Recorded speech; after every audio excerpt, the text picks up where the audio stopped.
Bonjour à toutes, bonjour à tous, bienvenue dans le Mardi des auteurs. Aujourd'hui nous parlons de l'avant-dernier prix Nobel français de littérature, son nom Claude Simon, 1913-2005.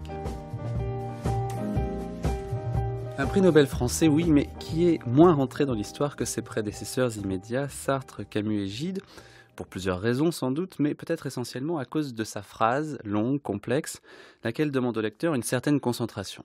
Et pourtant, c'est précisément dans cette phrase que réside toute la force et toute l'originalité de cet écrivain, pour qui il n'est pas besoin d'avoir une histoire à raconter pour faire de la littérature. Simon n'a eu de cesse de défendre cette idée simple et d'expliquer comment il travaillait hors des sentiers habituels, que ce soit lors de son discours du Nobel ou comme ici, dans la préface de son livre « Orion aveugle ». Avant que je me mette à tracer des signes sur le papier, il n'y a rien. Sauf un magma informe de sensations plus ou moins confuses, de souvenirs plus ou moins précis accumulés, et un vague, très vague projet. C'est seulement en écrivant que quelque chose se produit dans tous les sens du terme. Ce qu'il y a pour moi de fascinant, c'est que ce quelque chose est toujours infiniment plus riche que ce que je me proposais de faire. De même que le sujet d'un tableau, c'est la peinture, bien le sujet d'un roman, c'est l'écriture. Il semble donc que la feuille blanche et l'écriture jouent un rôle au moins aussi important que mes intentions. Comme si la lenteur de l'acte matériel d'écrire était nécessaire pour que les images aient le temps de venir s'amasser. Cependant, parfois, celles-ci arrivent plus vite, et je suis obligé de m'interrompre pour les noter rapidement en marge. Ou peut-être ai-je besoin de voir les mots, comme épinglés, présents, et dans l'impossibilité de m'échapper. Qu'on aime ou qu'on n'aime pas le style de Claude Simon, la découverte de sa phrase ne peut être qu'un choc.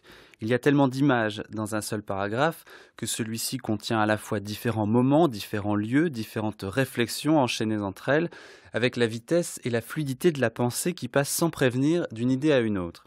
L'impression à la lecture est celle d'un émerveillement face à cette densité, cette profusion, et en même temps parfois le sentiment d'un certain étouffement, l'impression qu'on ne pourra pas ingérer plus longtemps, encore plus de détails, encore plus de précision, et pourtant on poursuit la lecture fasciné par le rythme, les couleurs, les sons. Car l'un des malentendus les plus vivaces et les plus tristes aussi au sujet de Claude Simon, c'est qu'il serait un écrivain très intellectuel et donc très compliqué. Or, on s'aperçoit que c'est tout le contraire, ce qu'il décrit est sensuel, tout ou presque provient de la vue, du toucher, de l'odorat, de l'émotion. Claude Simon est un homme de la sensation et il puise son inspiration non pas dans une théorie, mais bien dans sa propre vie. Vous savez, j'ai eu une vie assez mouvementée et je suis passé par un certain nombre d'expériences. La Révolution, la guerre, et là j'étais aux premières loges.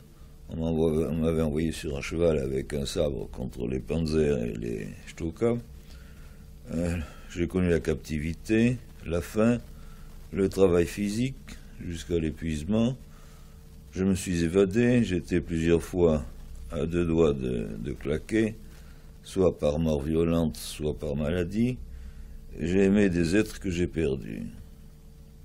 Et naturellement, d'une certaine façon, tout ça, ça se retrouve dans mes romans. Est-ce que c'est tragique? Certains m'ont accusé de pessimisme. Qu'est-ce que c'est qu'être pessimiste, optimiste? Personnellement, moi, j'adhère tout à fait à la parole de Rob Gris, qui est la suivante. Le monde n'est ni signifiant, ni absurde, il est. Nietzsche avait d'ailleurs dit à peu près la même chose, il me semble.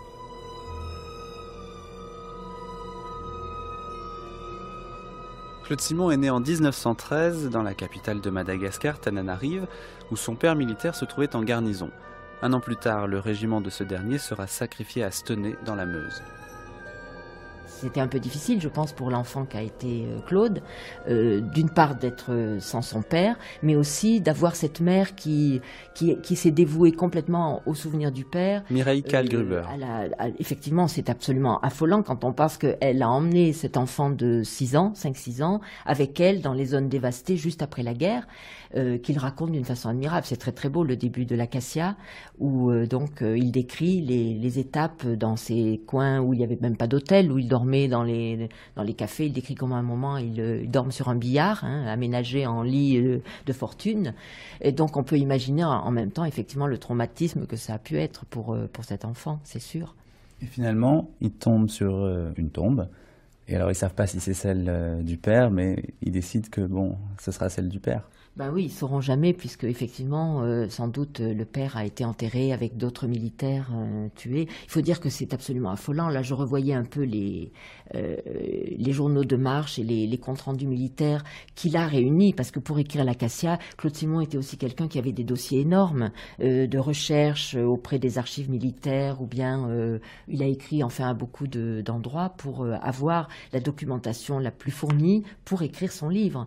Et ça lui permet de faire effectivement des descriptions hallucinantes. Enfin, on y est. Moi, ce qui me fascine toujours, je me dis, bon, moi, j'ai pas connu la guerre. Et pourquoi j'ai une telle fascination? Parce que, au fond, c'est pas mon expérience, mais c'est vrai qu'il arrive ainsi à transmettre quelque chose d'extrêmement émotionnel. Il dit toujours, je pars du magma des perceptions, des émotions, et j'essaie de donner une forme littéraire. C'est ça. Et c'est par la forme qu'il arrive à nous restituer cette intensité des émotions.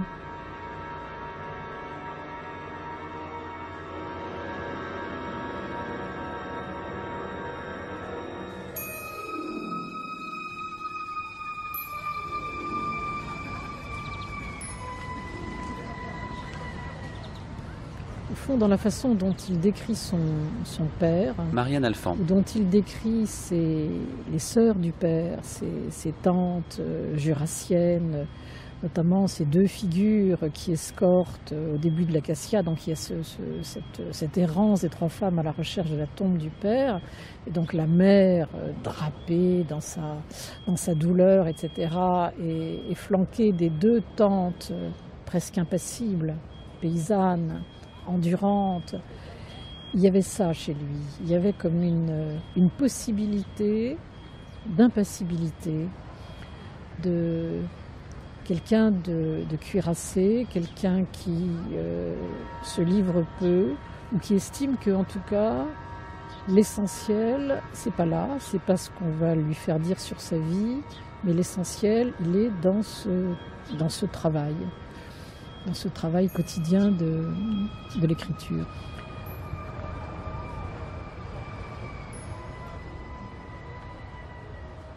Et l'histoire se répète, puisque Claude Simon, pendant la Seconde Guerre mondiale, va aussi faire partir d'un régiment qui est sacrifié, et il est l'un des seuls à en réchapper.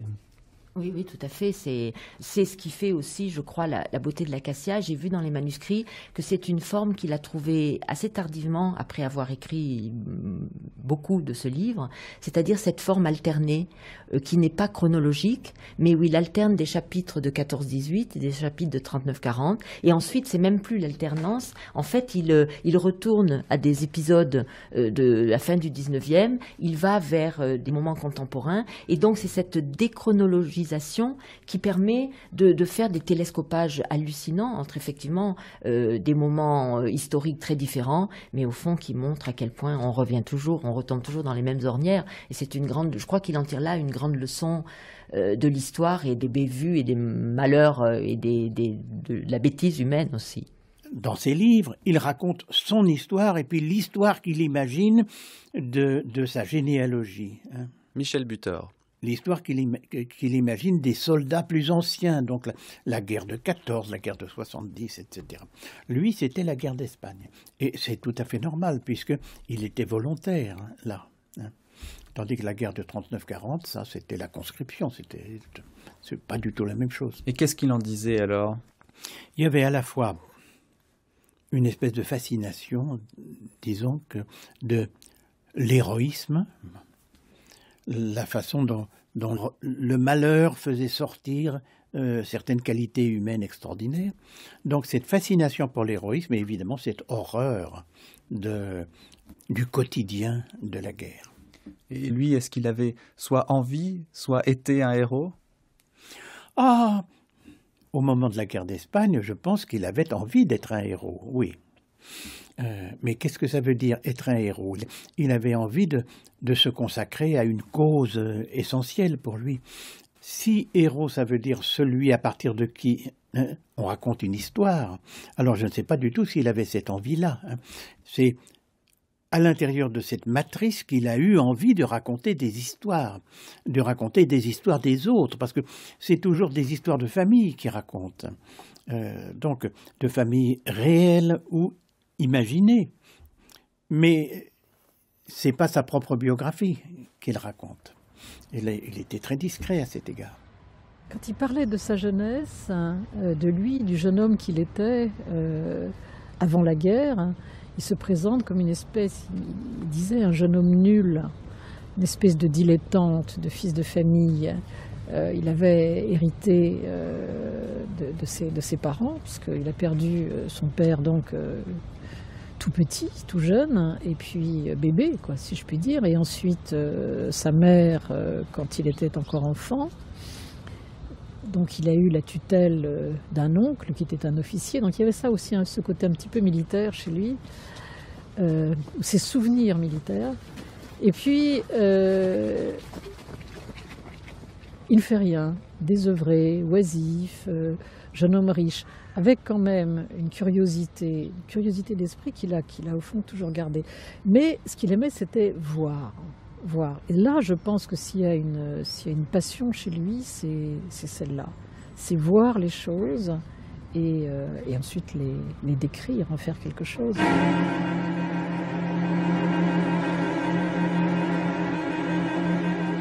Et de même, la pâte et l'ombre de la pâte se séparant et se ressoudant, ramenées sans fin l'une vers l'autre, l'ombre se rétractant sur elle-même comme le bras d'un poulpe, tandis que le sabot se soulève. La pâte décrivant une courbe naturelle, arrondie, cependant que sous elle, et légèrement en arrière, recule seulement un peu, compressée, la tache noire qui revient ensuite se recoller au sabot, et en raison de la pente oblique des rayons, la vitesse à laquelle l'ombre revient, pour ainsi dire, toucher but, allant croissant, de sorte que, partant lentement, elle semble à la fin se précipiter comme une flèche, aspirée sur le point de contact, de jonction. Comme par un phénomène d'osmose, le double mouvement multiplié par 4, les 4 sabots et les 4 ombres télescopées se disjoignant et se rejoignant dans une sorte de va-et-vient immobile, de piétinement monotone, tandis que, sous elle, défilent bas-côtés poussiéreux, pavés ou herbes, comme une tache d'encre aux multiples bavures se dénouant et se renouant, glissant sans laisser de traces sur les décombres, les morts, l'espèce de traînée, de souillure, de sillage d'épave que laisse derrière elle la guerre.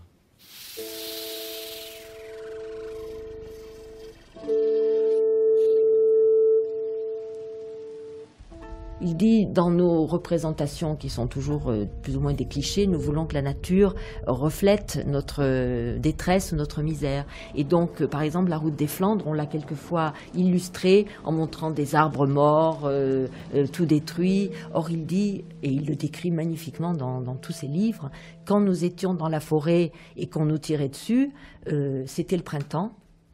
Et en mai, les arbres renaissent, il y avait des fleurs, il y avait des oiseaux, il y avait un ciel bleu magnifique.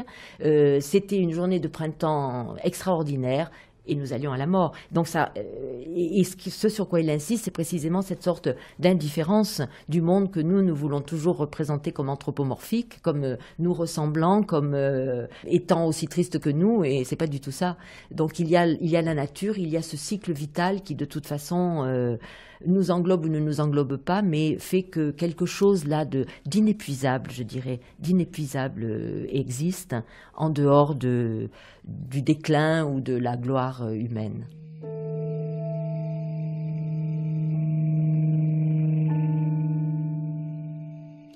Claude Simon est fait prisonnier en 1939 par les Allemands. Il est envoyé dans un stalag, mais parvient à s'en échapper pour rejoindre sa maison de famille à Perpignan. À cette époque, il a commencé à écrire, mais c'est surtout la peinture qu'il a absorbée jusque-là. Après la fin de la guerre, il abandonne les pinceaux au profit de la plume et publie des romans d'une facture relativement classique qu'il va renier par la suite. Ce n'est qu'au fur et à mesure qu'il trouvera son propre style et se positionnera en porte-à-faux par rapport aux romans habituels. Le roman traditionnel est, je crois qu'on peut dire toujours, l'illustration d'une thèse, soit une thèse sociale, soit une thèse psychologique, soit toujours le fameux tableau de mœurs, qui est aussi une thèse. L'auteur dit, voilà, c'est comme ça que ça se passe, n'est-ce pas? Balzac dit, les scènes de la vie de province, c'est comme ça que ça se passe en province. C'est toujours une thèse. Bon, alors, on peut se demander, je me le suis demandé, je n'ai pas été le seul, en quoi un roman, c'est-à-dire une fiction, une œuvre où tout est inventé, peut être la démonstration valable d'une thèse quelconque, n'est-ce pas? Parce que tous ces événements qui sont supposés se suivre les uns les autres et être commandés les uns par les autres d'une façon mécanique, ça fait comme les réflexes de Pavlov, à en croire l'auteur, n'est-ce pas? Puisque si vous prenez un type au départ dans telle situation, eh bien il va lui arriver ceci et cela, et finalement arrivera le dénouement, n'est-ce pas, qui est inévitable, fatal, autrement dit, les personnages sont prédestinés. Bon, alors on ne voit pas comment une histoire complètement inventée, où il ne dépend que du bon plaisir de l'auteur pour que tel personnage ne rencontre jamais tel autre, qu'il tombe amoureux d'une femme ou qu'il n'en tombe pas, on ne voit pas pourquoi ça peut constituer une preuve ou un exemple de quoi que ce soit. Mais si on se dit c'est pas ça, et si on se dit mais alors je vais raconter des choses, elles vont rien prouver, leur succession dans le temps des horloges ne va pas être la preuve de quoi que ce soit. Alors, qu'est-ce qui va présider à leur montage, si vous voulez? Comment est-ce qu'ils vont se succéder les uns les autres? Qu'est-ce qui va commander? Eh bien, à ce moment-là, alors je crois qu'intervient la notion de qualité de ces images. Une image va en attirer d'autres, ou un événement va en amener un autre, non pas parce qu'ils se succèdent dans le temps des horloges, mais parce qu'ils ont une qualité commune.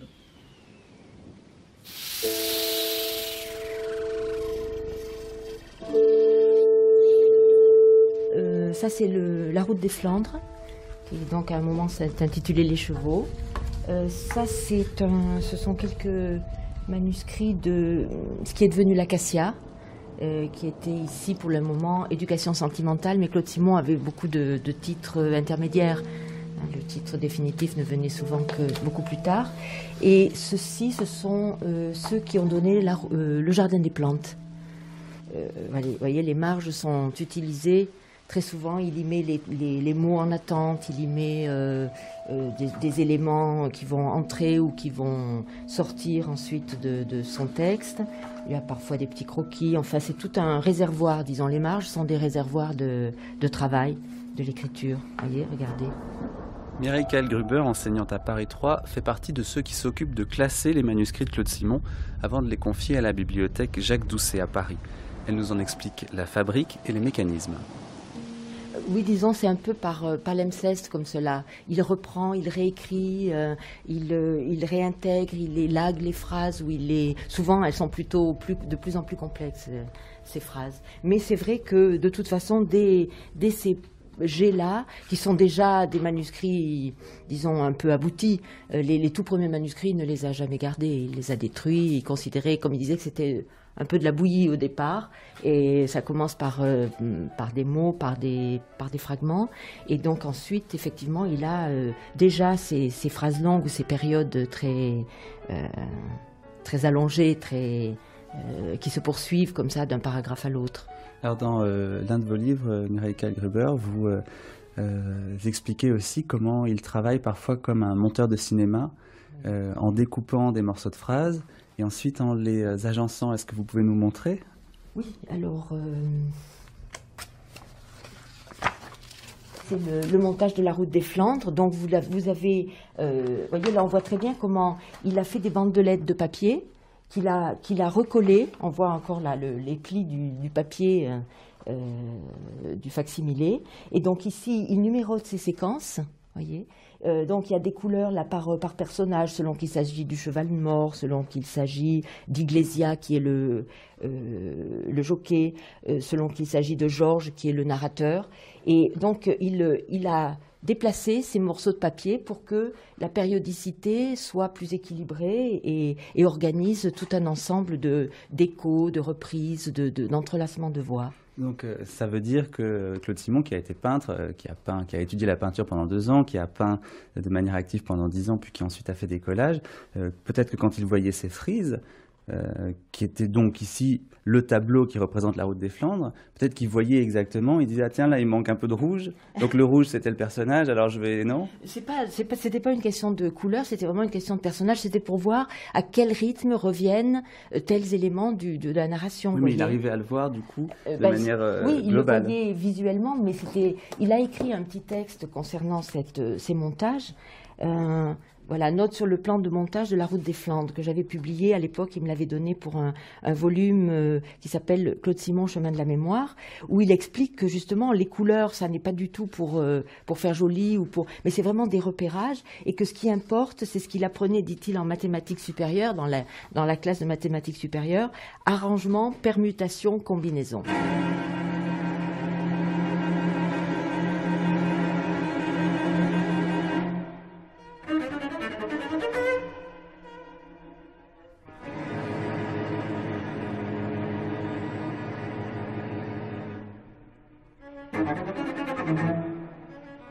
Pierre Boulez, avec qui il a eu un entretien, lui disait justement, au fond, nous avons un peu les mêmes problèmes en musique et en littérature, qui sont précisément ces questions de périodicité, de retour. Et il disait, en effet, c'est cette manière-là, c'est à ce moment-là que les choses commencent à prendre véritablement une forme. Vous diriez, vous, que c'est organisé, je ne sais pas, comme un concerto ou comme une symphonie, la route des Flandres? Oui, je dirais qu'il y a en tout cas quelque chose de très musical, certainement, parce que c'est pas seulement évidemment des montages de textes, mais ce sont des voix, ce sont des échos, ce sont des reprises qui prennent un autre sens parce qu'elles sont montées autrement. Ça fonctionne bien par constellation aussi, si vous voulez, par constellation de motifs. C'est jamais un seul récit ou une seule ligne, mais c'est toujours un entrelac et ou bien séparation, ou bien tout à coup réunion un peu inattendue et souvent dans le genre télescopage qui forment ces différentes modulations. Puis il y a cette idée d'un thème qui est repris dans un livre, puis dans un autre, puis encore dans un autre. La même scène qui est réécrite de manière différente, sous un point de vue un petit peu différent. C'est aussi assez musical comme idée. Tout à fait. On peut parler de variation, variation sur le thème, certainement. Et comme vous le dites, ce qui est intéressant, c'est que c'est pas seulement dans un livre, mais que c'est au fond, livre après livre, toujours les mêmes sillons, au fond, qu'il creuse, qui sont toujours des thèmes à base de vécu, comme il disait. C'est-à-dire, c'est pas vraiment autobiographique, mais ce sont quand même des éléments qui retournent à son enfance, à son adolescence, à sa vie aussi de prisonnier ou de cavalier sur la route des Flandres pendant la guerre. Et c'est vrai qu'il n'aura cessé de creuser, mais en cherchant toujours la forme la plus à la fois subtile et la plus esthétique aussi. Enfin, il a un très grand sens, je crois, de précisément le roman en tant qu'il est un lieu de construction, d'organisation du temps, de l'espace et des voix.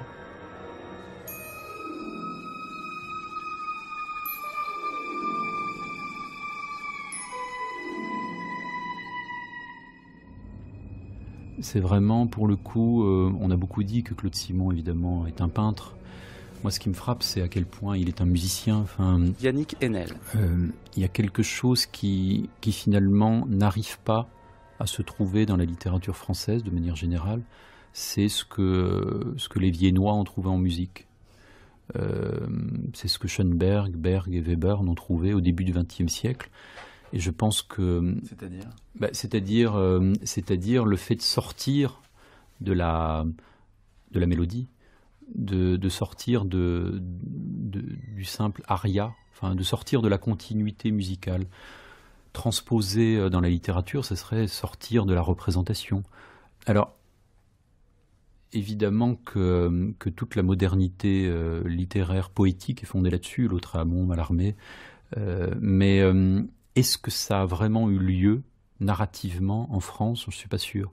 Faulkner a poussé ça jusque dans ses retranchements, mais dans le fond, le poème absolu, dans un récit, au fond, c'est peut-être un horizon qui ne peut pas advenir, au fond. Peut-être ce serait l'illisibilité. Je pense que Claude Simon, c'est quelqu'un qui est arrivé à s'approcher...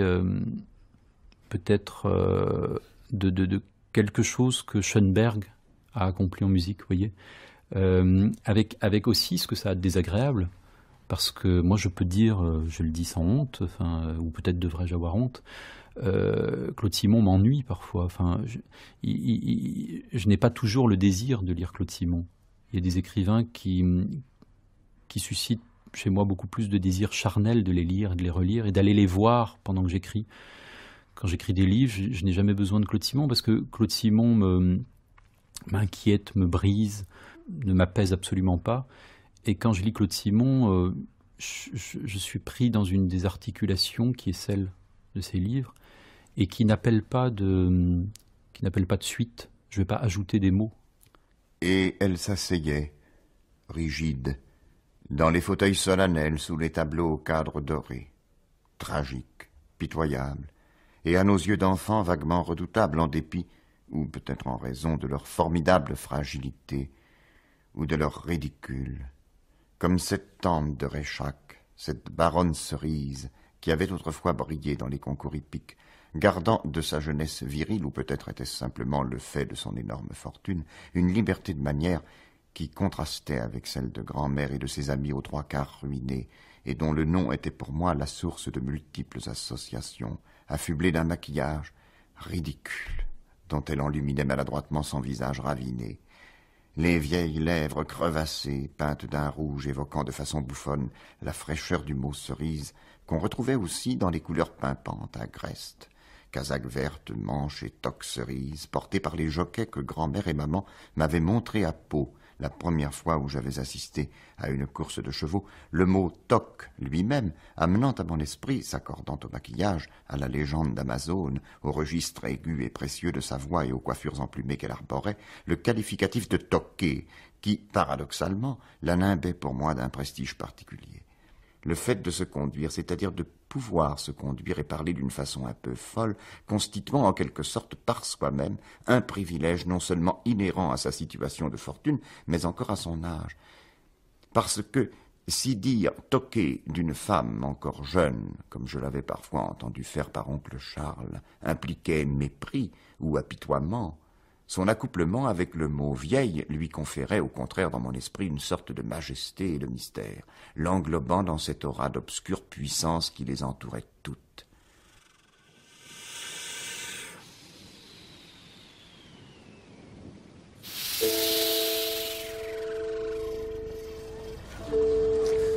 Marianne Alphand, on est ici au Jardin des Plantes à Paris, c'est le matin, il fait beau, un petit peu froid.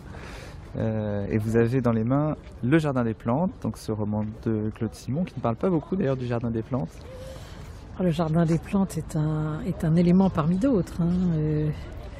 C'est un des derniers livres de Claude Simon, et Le Jardin des Plantes est un prétexte parmi d'autres. C'est un des éléments de la composition de ce livre, qui reprend des fragments de tout ce qu'il a, non seulement de tous les éléments de sa vie, mais de tout ce qui apparaît à d'autres endroits de son œuvre. Et ça, c'est une des choses, c'est une des sources, je pense, de fascination chez Claude Simon.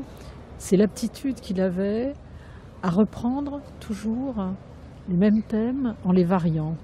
Il y a, quand on regarde l'œuvre tout entière, il y a, je sais pas, une dimension de fugue, un thème de base ou quelques thèmes de base et qui reviennent, variés sous des formes très différentes et qui créent des systèmes d'écho et quand on est lecteur, évidemment, des moments d'émotion absolue. On se dit, mais ça, je l'ai lu, ça je l'ai vu, ça me rappelle autre chose. Ça. Et au fond, on a ça dès le début, par exemple, dans le premier livre de lui que j'ai lu, c'était la Route des Flandres. Et dans La Route des Flandres, il y a cette espèce de trajet en labyrinthe où ils repassent toujours auprès du cheval mort et ils se disent « mais j'ai déjà vu cet endroit, qu'est-ce que c'est ?» Bon, il y a ça dans le travail de Claude Simon, comme il y avait ça dans l'espèce de vagabondage, d'errance, d'égarement de ces cavaliers, de ces soldats perdus de la guerre de 40, qui étaient donc des souvenirs précis de Claude Simon.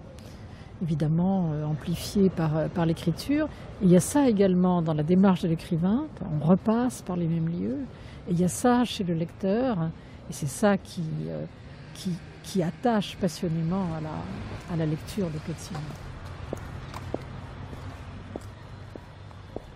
Et donc vous voyez aussi qu'il n'y a aucune ponctuation. Donc c'est absolument monté comme c'est comme une forme poétique, disons. Et alors dans d'autres romans, par exemple dans Le Jardin des Plantes, il y a même des paragraphes qui ont des formes particulières, qui s'enchevêtrent et on ne sait absolument pas comment il faut les lire. Donc il y a une diagonale, oui. Donc les 2 paragraphes sont enchevêtrés. Oui. Donc j'ai parlé dans la postface à la Pléiade, au volume de la Pléiade, puisque Claude Simon avait souhaité que mon texte sur le Jardin des Plantes figure dans la Pléiade, ce qui est inhabituel puisqu'on n'y met jamais normalement d'essai. Et je me souviens que je lui avais dit, finalement, ça ressemble à un coup d'obus. Et il a beaucoup aimé le fait qu'on ait cette sorte de trajectoire, n'est-ce pas, qui fait un vide, qui est comme une sorte de coup donné à travers le texte. Alors c'est vrai, si on décrit, on a 2 textes vis-à-vis, en quelque sorte, qui racontent chacun quelque chose de tout à fait différent, puisque à gauche, on a la description picturale du tableau sur la gauche, et à droite, on a une scène de la route des Flandres, de la guerre. Pourquoi ? Et comment ça se lit ? Alors justement, la première chose intéressante, c'est qu'on ne peut pas le lire à haute voix. Claude Simon était quelqu'un qui considérait que la lecture du texte littéraire devait se faire des yeux. Que ce n'était pas une lecture à moduler, à prononcer, à énoncer, et il a généralement refusé les lectures de ses ouvrages. Lui-même ne lisait jamais ses textes en public. Ce système d'emboîtement. Ah bah voilà. Marianne Alphand, vous êtes en train de vous demander comment lire cette page, parce qu'il y a plusieurs paragraphes qui se chevauchent, qui se font face. Il y a une construction en quinconce, en biais. Là, il a eu des... c'est toujours admirable, parce qu'on pourrait appeler la vieillesse d'un créateur, la capacité de se renouveler. C'est-à-dire qu'il ne fait pas du Claude Simon, il n'est pas en train de se répéter, de se redire. En même temps, il reprend des thèmes de toute sa vie, et avec une espèce de liberté formelle, graphique, typographique, avec des choses en biais, des emboîtements de paragraphes en quinconce. C'est extraordinaire, l'espèce de la jeunesse du génie. À votre invitation, j'ai relu Le Jardin des Plantes, voilà. Et j'ai retrouvé cette... Yannick Enel. C'est pas un chaos, au fond, parce que c'est finalement très organisé, mais j'ai retrouvé effectivement cette plasticité qui est sans cesse brisée et qui est fondée à la fois sur, comme toute grande littérature, sur la splendeur et sur la charogne. Et ce qui est frappant dans l'un de ces derniers livres de Claude Simon, donc dans Le Jardin des Plantes, c'est à quel point finalement ce qui frappe la mémoire, ce qui vient de manière atomique claquer contre le cerveau de Claude Simon en train d'écrire, parce qu'il s'agit de ça, c'est vraiment quelqu'un qui écrit ce qui lui arrive au moment où il écrit. Ce qui est frappant, c'est que finalement, sa mémoire est travaillée par des lignes d'engloutissement, la mort, les obus, cette scène primitive qui revient sans cesse, qui était déjà au cœur de la route des Flandres, à savoir la débâcle de 40, la fin de la cavalerie française, ça c'est très important chez Claude Simon, le cheval, enfin, les noces barbares avec son propre cheval, le glas qu'il y a à monter un cheval dans une armée en déroute. Donc il y a ça, il y a cette mort qui a eu lieu une fois pour lui et dont il est revenu. Et c'est Deleuze qui dit qu'au fond un grand artiste a toujours les yeux rouges parce qu'il revient du pays des morts. On pourrait dire que Claude Simon écrit avec les yeux rouges. Donc il y a ça, il y a cette ligne de barbelé, cette ligne infernale qu'il y a dans certains fragments du Jardin des Plantes. Et il y a aussi toutes les plages, enfin j'allais dire pages, mais plages d'érotisme et presque d'érotomanie. Enfin, ce qui m'a frappé, c'est que l'érotisme dans Le Jardin des Plantes, mais pas seulement, dans beaucoup d'autres livres chez Claude Simon, est très cru, très violent. Il est aussi une guerre, tout est guerre chez Claude Simon, Et cet érotisme-là est raconté avec une ironie proustienne, comme si on n'y croyait pas au fond. Soit on va au bordel, il y a plusieurs scènes dans le Jardin des Plantes qui sont des scènes dignes de Picasso, avec la jeune putain brune, comme il dit, et puis l'Italien qui apparaît, une espèce de voyou étrange qui apparaît pendant le coït de Claude Simon, ou du narrateur de S, comme il dit, avec la jeune putain brune. Et on a là une espèce de sexualité complètement décomplexée, où l'extérieur et l'extérieur communiquent. Il n'y a plus d'intimité, au fond. Faire l'amour avec une femme, c'est comme aller à la guerre. Enfin. Et d'autre part, il y a des scènes qui sont, là pour le coup, oui, proustiennes, dans la recherche de ce que c'est que ce qu'il appelle crûment la chatte, la vulve. Il y a des pages carrément obsédées. C'est très beau, cette imprégnation de l'obsession sexuelle. Étroite bouche cachée sous le buisson de poils et qu'atteint le doigt. Comme un petit animal doué d'une vie propre, tapi là comme à l'affût, piège sumectant, parfois déjà ouvert, lèvres, repli, languette. Chatte, en argot, moule. Oh, comme j'aimerais manger des moules, dit Albertine. En amont, la rivière serpente paresseusement dans la campagne. Invisibles dans le noir, certaines se touchant presque, les longues barques plates amarraient le long de la berge sous les branches basses des arbres. Il ne s'en élève aucun bruit. Parfois un murmure étouffé, un faible clapotis dans les ténèbres. Après quelques caresses, la fille se laisse enlever sa culotte sans trop de difficulté, soulève même ses fesses pour la faire glisser. L'intérieur des cuisses nues, douceur, la toison, la fente, l'humide et chaude petite bête.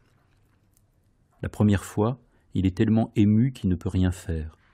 Penaud. Quiproquo ensuite avec la fille auprès de laquelle il s'excuse de son impuissance. Il se dit « ashamed ». Elle se méprend, croit qu'il lui demande pardon d'avoir essayé de la forcer, le console. Dans la journée, il sèche les cours, Magdalen College, joue au tennis sur gazon, passe des heures à regarder les parties de cricket qui se jouent sur l'esplanade au centre de la ville, s'étonnant des cris des spectateurs dont il ne parviendra jamais à bien comprendre l'enthousiasme, ou encore promène respectueusement sur la même rivière, il y a en amont une auberge où l'on sert le thé dans un jardin, les riches étudiantes allemandes, danoises ou italiennes rencontrées à l'université, Kirsten, Edgar, Gina, qui l'intimident. Les anglaises au dancing, vendeuses, dactylos, serveuses de restaurants, Daisy, Winnie, Maisie. Aussi bien que leur nom, il confond leur visage. En amène le lendemain une autre, une amie de la première, qu'il prend de bonne foi pour la même. Elle paraît d'abord surprise, un peu étonnée, mais se laisse faire. Cette fois, ça marche.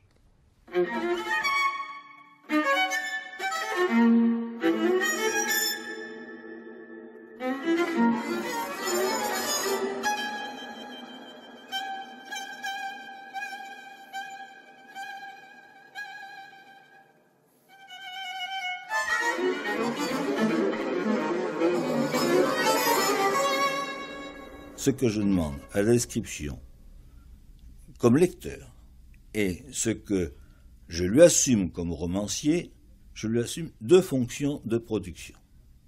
D'une part, machine, puisque le mot est à la mode, machine à produire du plaisir, en suscitant quelque chose que les gens n'osent plus nommer aujourd'hui, tellement ils sont sous l'emprise d'un certain terrorisme puritain, d'une pseudo-gauche, je veux dire la beauté. D'autre part, machine à produire de la fiction. Et à ce titre, je crois que c'est assez significatif de dire la façon dont s'est écrit mon dernier roman, Leçon de choses. Oui. Voilà. J'étais en train de travailler à un autre roman, un gros roman sur lequel je suis de nouveau maintenant, lorsqu'un jour, au mois de septembre 1974, j'ai reçu une lettre de Jacques Dupin qui me demandait si je voulais, pour la Galerie Mag, écrire quelques lignes qui seraient ensuite illustrées par une litho de peintre. Ça m'intéressait. Enfin, comme je ne suis ni poète ni faiseur d'aphorismes, je me suis demandé sur quoi je pourrais écrire quelques lignes. Et puis, comme je faisais à ce moment des réparations chez moi, qu'il y avait une pièce à moitié démolie, je me suis mis tout simplement à décrire. Attention, pensez ici à tout ce que j'ai dit de ce mot. À décrire cette pièce avec les plâtras écrasés par terre, les lambeaux de la vieille tapisserie décollés pendant... Bon, ça a donné un texte d'une page et demie environ. Seulement, cette pièce, non pas décrite, mais maintenant écrite, elle lançait des tentacules, ou si vous préférez, elle ouvrait des perspectives dans plusieurs directions. Oui. J'en ai sélectionné 3 principales, 2 maçons dans la pièce, un groupe de soldats encerclés dans une maison et un groupe de promeneurs. En développant et en combinant ces 3 groupes, un peu à la manière dont un musicien compose une fugue, j'ai écrit un roman qui, sans la description initiale, n'aurait jamais été produit. Voilà. Voilà, c'était celle-là dont vous parliez tout à l'heure. Ça, c'est la fenêtre de la place Monge, alors juste à côté d'ici. Voilà. Et donc celui-ci, ce dessin-là, qui a été souvent reproduit, représente sa main. Donc c'est intéressant aussi, hein, la main coupée, c'est-à-dire la main de l'écrivain, qui n'est pas donc ma main, mais la main représentée, en train donc d'écrire quelques lignes. Il a la coquille Saint-Jacques qui est le cendrier. Donc là, c'est des players, mais d'autres fois, c'est les Gauloises. Ça, c'est un dessin à partir de Piero della Francesca, qui est un de ses peintres favoris, enfin, disons qu'il aimait et dont il a parlé et dont il a décrit certains tableaux. Et puis, donc, à travers la fenêtre, la garde républicaine, hein, qui est à côté, dont il a aussi parlé et dont il a décrit les mouvements, puisque maintenant, ça n'est plus le cas, mais pendant longtemps, les chevaux étaient là. Alors, c'est souvent à partir de cette petite cellule-là, à partir de cette description, que commencent les ouvrages. Ce qui ne veut pas dire qu'ensuite, évidemment, ça va commencer par là, mais c'est le point de départ pour lui de l'écriture. Vous savez, je voudrais tout de même bien insister que ce côté très artisanal et très tâtonnant que je fais, avant d'écrire, je ne me propose rien. Je me propose un point, c'est tout, d'écrire, n'est-ce pas? Et bon, j'essaie, puis je gomme, je rate. Tenez, revenons au collage. Il y a un élément qui ne va pas, je l'enlève, je le remplace par un autre élément. Et s'il faut le raboter un peu, c'est ça. Je n'ai pas je n'ai d'autres projets, si vous me disiez les motivations pour écrire. Oui.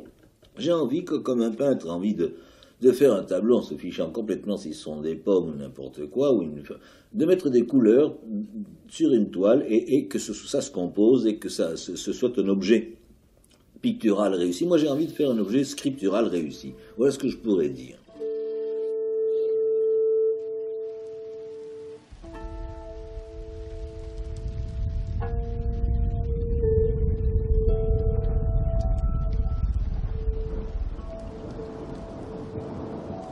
Marianne Alphand, est-ce que vous avez vu les collages de Claude Simon? Parce qu'il peignait plus tellement, mais il faisait beaucoup de collages. Oui, alors il avait chez lui, notamment à Sals, un très très grand paravent qui était le résultat d'un collage qui avait dû lui prendre des mois, peut-être davantage.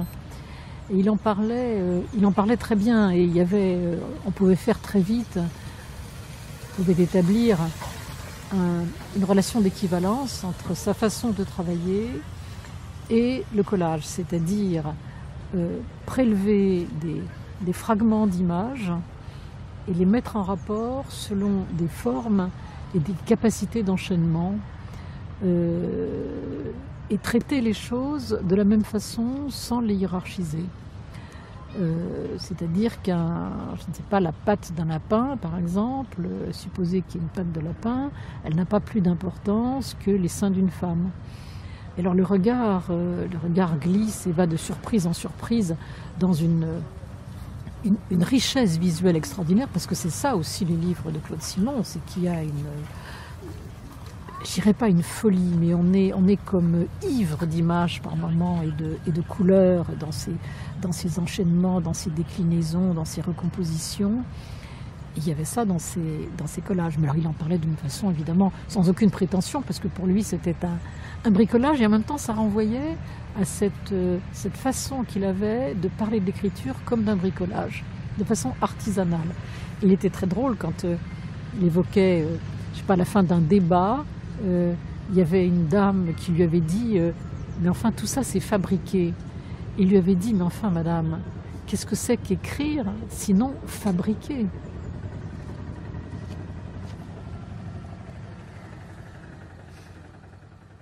Nous étions tous les deux fascinés par les objets. Oui.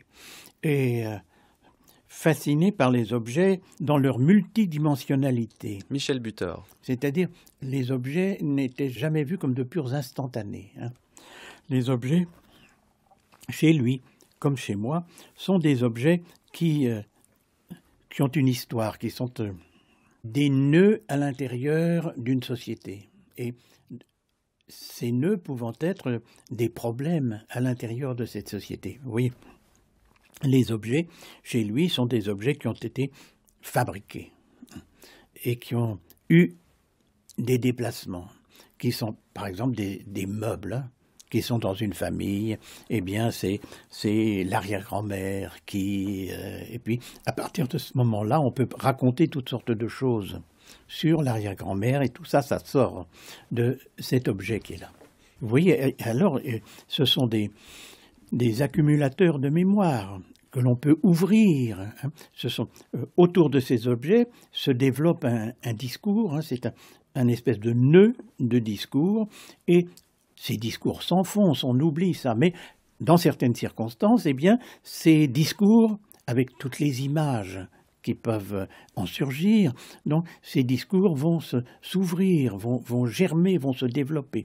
C'est un peu comme chez Proust, c'est l'histoire de la madeleine. Hein. Bon, on trempe une madeleine dans une infusion ou du thé, et puis, hop, Combray revient. Eh bien, évidemment, c'est la même chose qui se passe avec les objets chez Claude Simon. C'est vrai, il ne faut pas oublier qu'il a été peintre. Et que c'est vrai, le regard pour lui, il avait cette faculté de regarder les choses qu'on ne voyait pas, des choses tellement quotidiennes qu'on ne les voit plus. Mireille Kahl-Gruber. Mais je crois aussi que ça tenait à une forme, là encore, d'éthique, de rapport au monde. Combien de fois il disait, mais regarde, il disait même, ça m'a souvent sauvé de beaucoup de choses, le fait d'être attentif aux petits détails, aux minuscules du vivant, voyez. Et de quoi d'un certain désespoir sans doute, d'une certaine misère, d'une certaine humiliation qu'il a ressentie notamment quand il était prisonnier dans le Stalag, mais également donc sur la route des Flandres, au moment où il a vraiment cru qu'il allait mourir. C'est quand même quelqu'un qui a cette expérience un peu d'un survivant, il le raconte tout le temps. Je pense que ça donne aussi un autre relief aux choses et au rapport qu'on a aux choses les plus élémentaires du vivant. Et vous qui l'avez connu, est-ce que vous diriez que ces romans lui ressemblent? Alors effectivement, ils lui ressemblent forcément d'une part parce qu'ils sont souvent autobiographiques, mais est-ce que vous le retrouvez dans le quotidien à travers les romans quand vous les lisez? Oui, parce que d'abord ils sont très précis.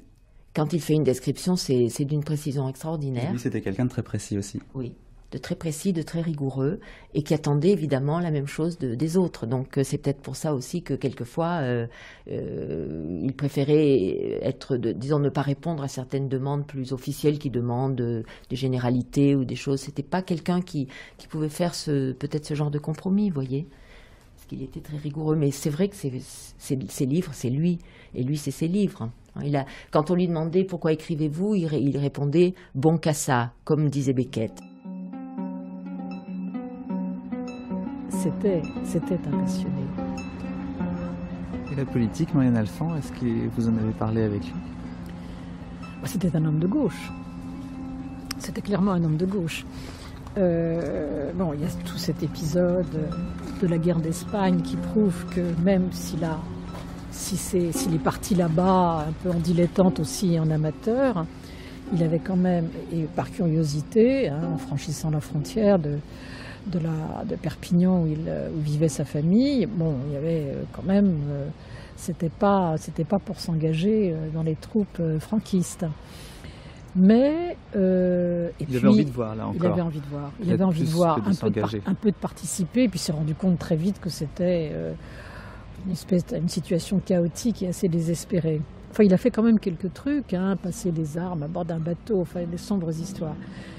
Mais il a signé quand même l'appel contre l'appel de 121 et il disait que au fond son engagement sa façon comment dire, c'est peut-être un grand mot, mais bon, de révolutionner, hein, ou de mettre en question les formes romanesques, de reprendre presque à zéro la question de qu'est-ce que c'est qu'écrire une histoire.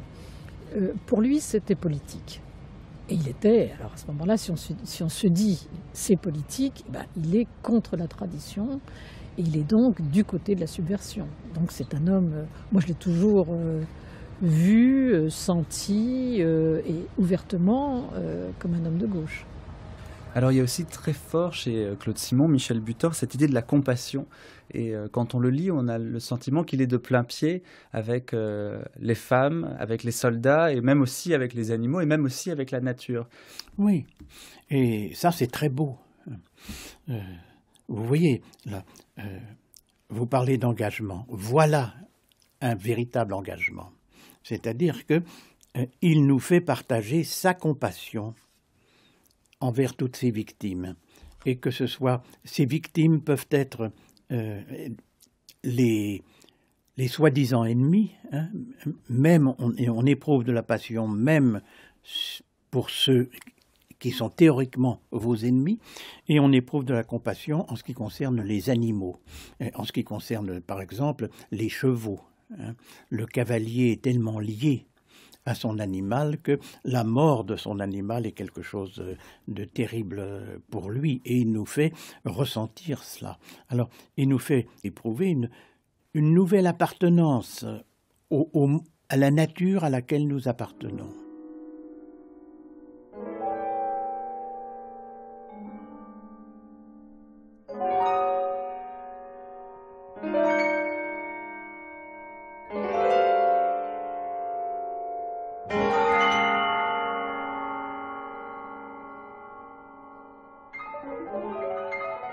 Le Palace, pour moi, est peut-être l'un des seuls grands romans écrits en français qui porte sur la Révolution. Yannick Enel. C'est à la fois un livre sur le deuil de la Révolution, puisque c'est l'histoire d'un enterrement, et c'est en même temps un livre qui dit une certaine vérité de la Révolution, de ce qu'on a entendu par le mot Révolution au XXe siècle, à savoir la mélancolie du ratage. Je veux dire par là que chez Claude Simon, il n'y a aucun lyrisme, il n'y a aucune tentative pour se faire croire qu'une telle chose existe quand elle n'existe pas. Il n'y a pas une esthétisation quand même un tout petit peu de la Révolution ?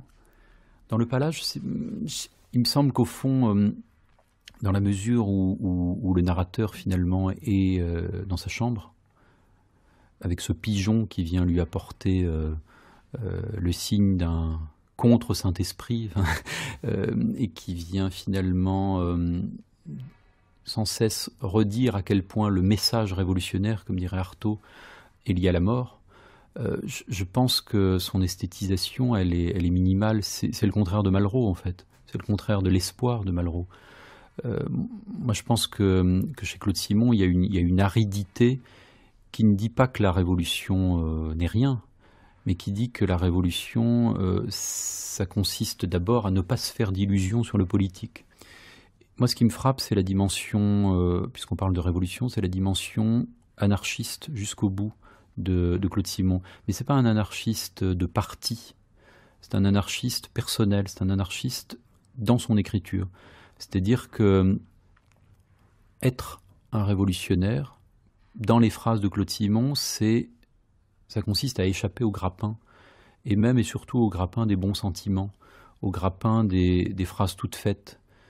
Donc effectivement, commencer un livre par une résistance obstinée au fait de devoir apposer sa signature sur un texte qu'on n'a pas écrit, ce qui pour un écrivain semble une évidence de ne pas signer, pour moi ça a valeur de manifeste. C'est-à-dire que l'homme qui décide de ne pas signer ce grand manifeste international plein de bons sentiments, c'est le même homme qui, dans sa chambre du Palace, voit l'enterrement, non pas de la Révolution, mais d'une certaine idée communautaire, mortifère de la Révolution.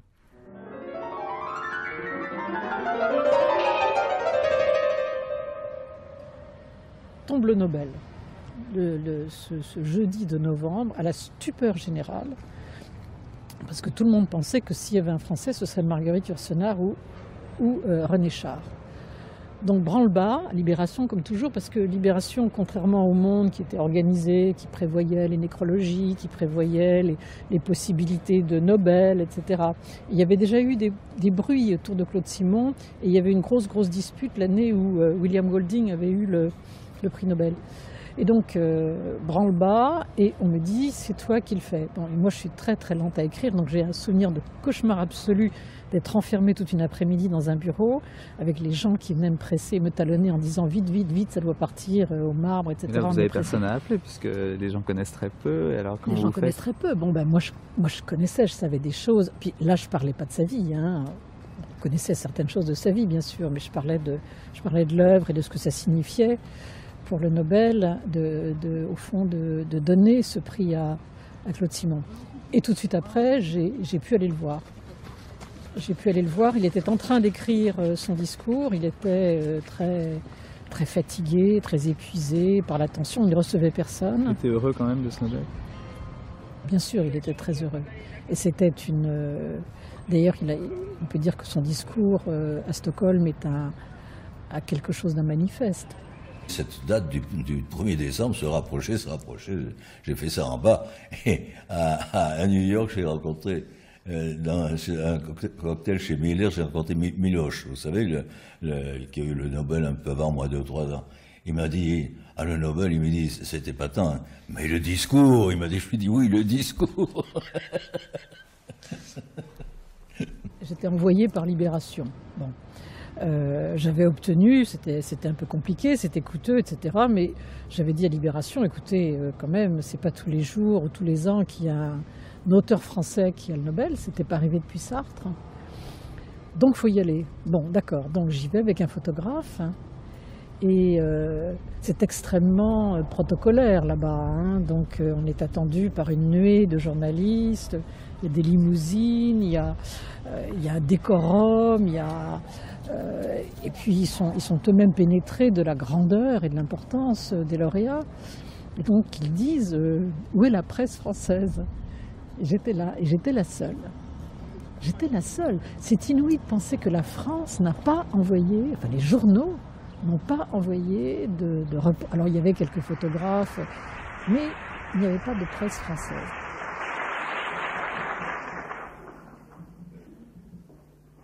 Mesdames, Mesdemoiselles, Messieurs, sur les sentiments que peut éprouver un lauréat distingué par l'Académie suédoise, l'un de mes confrères Nobel, comme il nous appelle, le docteur André Lvoff, dans une lettre qu'il a eu la gentillesse de m'adresser, on ne peut mieux expliquer. Au fond de lui-même, tout savant, tout écrivain, dirais-je encore, désire être reconnu. Et si j'essaie d'analyser les composantes multiples de cette satisfaction, par certains côtés puérils, je dirais qu'il s'y mêle une certaine fierté, qu'au-delà de ma personne, l'attention se trouve ainsi attirée sur le pays qui, pour le meilleur et malgré le pire, est le mien, et où il n'est pas mauvais que l'on sache que, en dépit de ce pire, existe comme une obstinée protestation, dénigrée, moquée, parfois même hypocritement persécutée, une certaine vie de l'esprit qui, en soi, sans autre but ni raison que d'être, fait encore de ce pays un des lieux où survivent, indifférente à l'inertie ou parfois même à l'hostilité des divers pouvoirs, quelques-unes des valeurs les plus menacées aujourd'hui.